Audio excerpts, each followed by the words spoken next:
This is just a lease of, I'd like to call the Transportation Committee to order, please. Could we have roll call? Alderman Boyd, Present. Alderman Vaccaro, Alderman Cone, Alderman Muhammad, Alderman Oldenburg, Alderwoman Middlebrook, Present. Chairwoman Davis, Present. Alderman Cone, Alderman Muhammad, Alderman Oldenburg. You have 4 present. You have a quorum. Thank you. I did have excused absences for those who are not present today, and we can have those noted. So noted. I'd like to ask for a motion to approve the minutes for February 13th. I move we approve minutes dated February 13, 2020. It's been moved in second. Please call the roll. Alderman Boyd. Alderman Vaccaro. Alderman Cone, Alderman Muhammad, Alderman Oldenburg, Alderwoman Middlebrook, Aye. Chairwoman Davis. Aye. Alderman Cone, Muhammad, Oldenburg, you have 4 aye votes. Thank you. Our minutes have been approved for February 13th. Next item on the agenda is Board Bill for Review. It's Board Bill Number 233. Alderman Dan Guenther, you ready? I'm ready. All right. Thank you, Madam Chairwoman, and the Transportation and Commerce Committee for hearing Board Bill 233 today. Board Bill 233 is repealing an ordinance 63107, which was put in place in 1994. That lease for land that is owned by the City of St. Louis to be used by the Manufacturers Railroad Company is coming up on expiration, and so Board Bill 233 would be enacting a new lease through the City of St. Louis with the Manufacturers Railway Company, essentially setting in place a 5-year lease with having 4 5-year options coming after that, and then it also takes into effect some of the port authorities and some of the city's negotiations on coming up with a annual rent of $54,563 for the initial lease, but then also putting in place a 3% increase every year thereafter. So I believe we have a couple maps to show the actual land that we are leasing. Again, this is going, this is a lease to the Manufacturers Railroad Company, which is the company, the railroad company that is owned by Anheuser Busch, and it supplies, not only transports their materials, but also their finished product in and out of the Anheuser Busch brewery. So at this time, I would like to invite Roland Comfort up to speak about it. He would be the expert on the bill and will be able to answer any questions that may have. So, Roland. Actually, Tom Ray is. Okay. I will also invite Tom Ray to come up and speak on it. Thank you. Madam Chairman, my name is Tom Ray. I'm with Armstrong Teasdale, and we negotiated the lease for the Port Authority. If you have any questions, I mean, it's an updated version, today's version of what was 25 years ago. Right. This lease has been going on for the entire 1900s. It was started by August Busch to bring in raw material and take his products out. Most of the stuff is moved by truck today, but manufacturers still own, or is the leaseholder of the city-owned property, and it's got the rail on it that goes in and out to the east. That's about all. Unless you have any specific questions, I mean, I don't, but let me check with our committee members Okay, as well. thank you. Alderman Boyd. Sure. I'm curious as to how far this rail system travels. Does it go all the way across country to another facility? Is it? I can't, I mean, it does go out and it does hook up with the lines downtown, but I can't speak to that, Alderman Boyd, I'm sorry. Okay. And this is an actual railroad company. They Well, have their own trains. Happened when, from what I understand, when this was the line that was built by August, originally like in 1897, to come in and out of the brewery. And they kept it forever until InBev bought it, the line. And then they still own the line, we own the land. The line on top of it, it was placed there by him, so it's our property.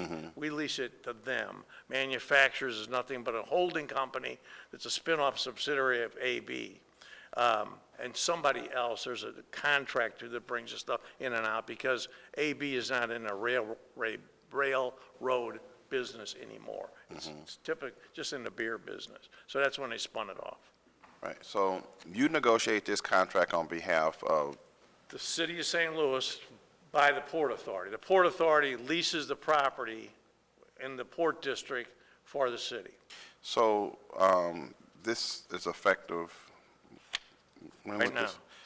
I mean, if we pass this, they'll start paying this new amount, I'm guessing, 54,000 from 51,000. from 51. That was going to be where we coming from, 51. And out of curiosity, maybe I'm just picking on you, Tom, but why not Okay. 75,000? Why not 75,000? Well, I was there when the rate was negotiated, and there was, at that point in time, they jumped it from 51 to 54 with a 3% escalator, and there was no counter, no nothing. That's what Charlie Hahn, who was the money man at SLDC and the Port Authority, came up with, and I don't have any input into that. Why not? I don't know.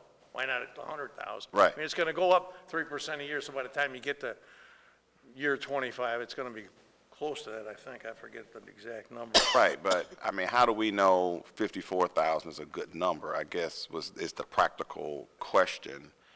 I And don't, then what if we decide we don't want to renew the lease and we're not going to do anything? well, the problem with it, Alderman, in this particular case is, even if you let it for bid, which we could do, nobody would bid on it, because it's all the land with the rail spur on it. Right, but the brewery needs this railroad, right? Maybe. I mean, I don't know how much they really use it, how much it's activated. Dan, maybe you see it. I think it's mostly coming in by truck, Right. because it's easier to manipulate a truck than a train. Right, but I'm not trying to be an obstructionist. I'm trying to ask some good questions. How do we know that? There's no way I can answer that question, to be honest with you. He came up with a number, he came in with that number and discussed it with the port director. Right. And she said, fine, and that's what we negotiated. I was Right. not part of the numbers part. You're the lawyer, you make sure all the legal stuff is in place. I got it, okay. That's what I try to do. All right, no further questions, thank you. All right. Alderman Vaccaro? So when was the original lease put in and how much was it? This one's going to expire. There's very little bit of The difference. original lease, I went back 25 years, back to 1994, and it was 30-some-odd thousand. Then it moved up to 51 When over year did that it- 25-year period. So when did it move up to 51? I'm sorry? When did it move up to 51? It went, after 25 years, it went from 30 to 51. So it expires like now, and we're going to 54. I almost agree with Alderman Boyd. It just doesn't seem like much of an increase, especially given, anyway, I don't know. I think it could have been a better amount myself. Not just because Anheuser Busch, but it just seems like a really good deal. It seems like a city, we're somewhat always asking for money, always hurting for money. It seems like it could have been a higher deal. I don't think the Anheuser Busch is going broke that I know of. But anyway, that's my question is, again, and I know you don't know the answer, but why wouldn't they have started higher? It just doesn't seem like much of a jump. Maybe I could offer Try. a little something. Okay, so you're going to tell us who you are and stand at the mic for us, thank you. Roland Comfort with the Port Authority. This lease, I think, was with the city since 1966. I don't have the exact figures, but all of the port leases, up until, when was that last ordinance that allowed us to raise? It's been in the past few years, but all of the port leases would automatically increase every 5 years. What happened? Okay? This is a long story, depending on how much you want to hear, but if you go back 40 years ago, when I started doing port leases for the city, there's a minimum amount that were the rates imposed by the Board of Aldermen on all lessees. And there's a 25-year cap on the leases by charter. And what happened was the leases would just roll over and roll over and roll over. I started inserting, back in those days, 10 years with 3 5-year options. It didn't mean much, but we could, if somebody was really bad, we didn't have to sue them to get out. But they all had a continuing relationship with the Port Authority, and these would just roll over forever. That's why you had these guys who've been down there from their grandpas up until today that are, I won't name names, but you know what I'm talking about, have been there forever.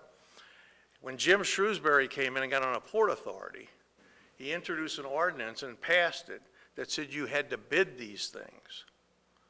One of the, many of the lessees down there didn't like doing that because they had to roll over. So about 20 years ago, they passed another ordinance that said if you are not in default, if you're in good standing under your lease, you get to roll it over. No increases whatsoever. 3 years ago, when I got hired to go back to the Port Authority, I put back in this bid process. So what's going on right now is we are beginning to negotiate leases and bid them for vacant areas down there. We bring the people in who have them now every 5 years because of the 10, 5, and 5 things that I put in, and the rates are increasing considerably. Some of them, like this one, because it's pretty much of a sole source, to make it 75. I can only speculate that Charlie figured that wasn't fair. Nobody's going to bid on this. It's Anheuser Busch. Did we send it out for bids? We did not. We did So not. how do we because- know nobody's going to bid on it? Well, Joe, who else would bid on a railroad track going to the back of the brewery? You couldn't put anything else there. I mean, that's, and the alderman's not going to let me introduce this and give it to Roland. I mean, AB is kind of like a pretty prime citizen in this. I understand, so, but if I was listening to what you were saying that by ordinance, these things have to go out to bid, and then you're They saying, well, don't, but they except can this go one out for bid. didn't. They can go out for bid, and we're bidding all the vacant ones. What we're doing with the ones that are there and they come up, and this is the beginning of a process that will take a number of years to get these rates up. But you can't drive them up through the ceiling, because then you close the port down there. I mean, some people, Well, I but know. this one here is a sole source. I would think that this alderman is not going to allow us to lease it to anybody other than AB. And I can't address the specifics of the $54,000 number. But I can just tell you that in his mind, I think he went from 51 to 54, and he'll be up in close to 100 25 years from now. And I didn't question that. Nobody did. He went in that's what it is, and they said, fine, we'll do it like that. I just, like I said, concerns, because I know even when you get down to this one, wasn't it last year when they were trying to make the whole city under the Port Authority, which would have taken away all of the, The Port Authority gets the rent revenue, not the city. I understand, but wasn't it last year when they were trying to make the entire city under That's- the authority of the Port Authority? That was for the additional sales tax and the enterprise zone and that kind of stuff. Looking forward, in my mind, not nobody else. I didn't talk to the port because I didn't represent them on that. But in my mind, that was for the soccer stadium, to add another 1%. Okay, well, I'm done with questions anyway, but thank you. Okay. Okay, Alderwoman Middlebrook. I have no questions. Okay, did you have another question? Alderman? Okay. The only thing I need you to, in your closing, is to give a little bit more explanation. You started about it being a sole source. The location of this railroad would not be much use to anybody else. In my mind, yes. And if anybody else want to bid, they would also have to get easement rights to go on to Anheuser Busch's property in order to use it. Well, we own the property. We own it, but they 291,000. own this right here. Yes, you're And this correct. You're yellow and absolutely other. right. Yeah, you would still have to get easements because you got to drive across their property. Right. And all of that. So if you, and I'm sure you have some more to share with us in your closing, Alderman. Go right ahead. Sure. Yeah, I will say I definitely feel the concerns because on a number of these kind of Port Authority leases that have gone out, I've questioned where do the numbers come from? How do we actually determine what this piece of value or land is actually worth here? I will say after looking through the last ordinance, as it was mentioned that it started out at $30,000 and gradually went up. I do feel like that the Port Authority came up with a price of what they feel that this piece of land is valued at for them. If you look at the map, you can see that the kind of odd-shaped rectangle that is that piece of land which the city owns and which the railroad tracks are on, there really, as was mentioned, there is no other access to this point. So it would make it very difficult to bid it out and for someone else to pick up a piece of land with no access points to it other than the water and actually be able to use this property for anything commercially other than having the railroad there. From looking at other parcels of property around this, I do know that Union Pacific owns some of the tracks due north and due south. So this piece of land is essentially just a holding yard for the rail lines that are coming in with supplies and with materials where they do kind of their shuffling of the carts and then take them into the brewery as needed to unload. So, again, I believe that, when SLDC works on the numbers and the Port Authority works on the numbers, I would believe that they would come up with what is the best use and most reasonable price for it. And I also, from speaking with Mr. Comfort and the Port Authority, it was mentioned that originally they were doing a 10-year lease and then 5-year options thereafter. This one is a 5-year lease with 4 5-year options coming after. And I was told that in the case of a uptick in the economy or a downturn in the economy, that at each 5-year interval that we will be able to, that SLDC and the Port Authority will be able to renegotiate, in case there is a point to where we do find that this land is valued at more than what it is. But with that 3% increase, I think you can see in the board bill, they have a list in there of the payments, and that 3% increase goes up to that in the 25-year, we're up to $110,914. So, we are growing because of that 3% increase every year. We are growing what we're going to be taking in on the value of this property. And actually, from the first 5 years, it looks like Alderman Boyd had mentioned about why not 75. Well, in year 12, we hit $75,527 with a monthly rent of $6,293. So, so again, I appreciate the comments. It is something that I had the same concerns, the same questions for, and I believe that on something with pieces of property that have really one use, and that is to be able to run materials and supplies into the brewery complex, that I feel like this is a fair lease for them. So with that, if there are no further questions, I would just ask for your favorable support of this bill, and and hopefully 5 years from now we can look at it and say, hey, let's maybe we need to add another 1% raise or something. But we do have that option with this bill to every 5 years renegotiate what the rates are. So.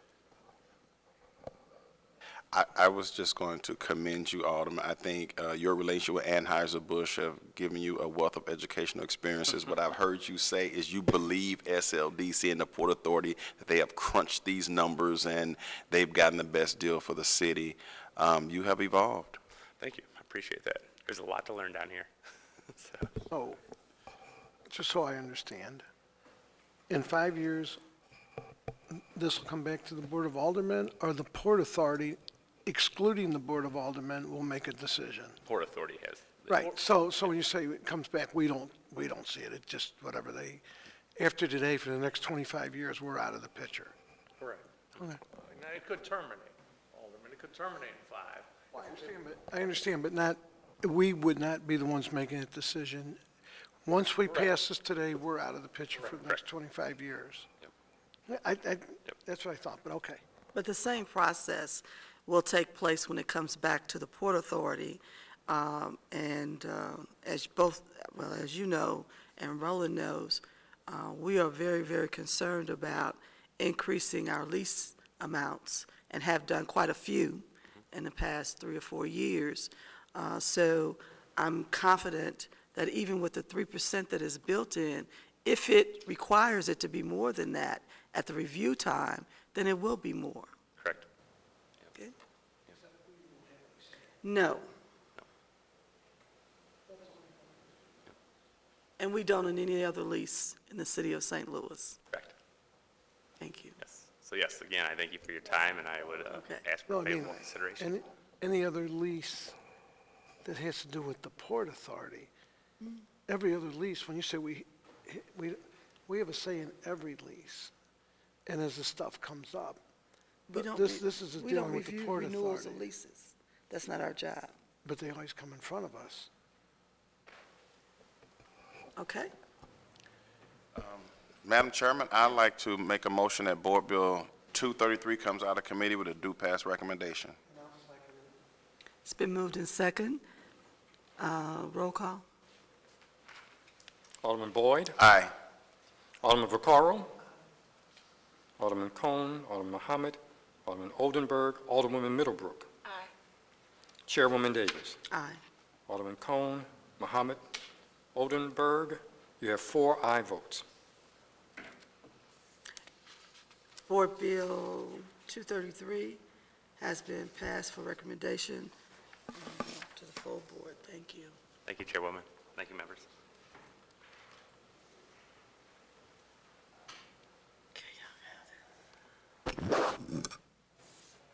Any other, I don't have any announcements.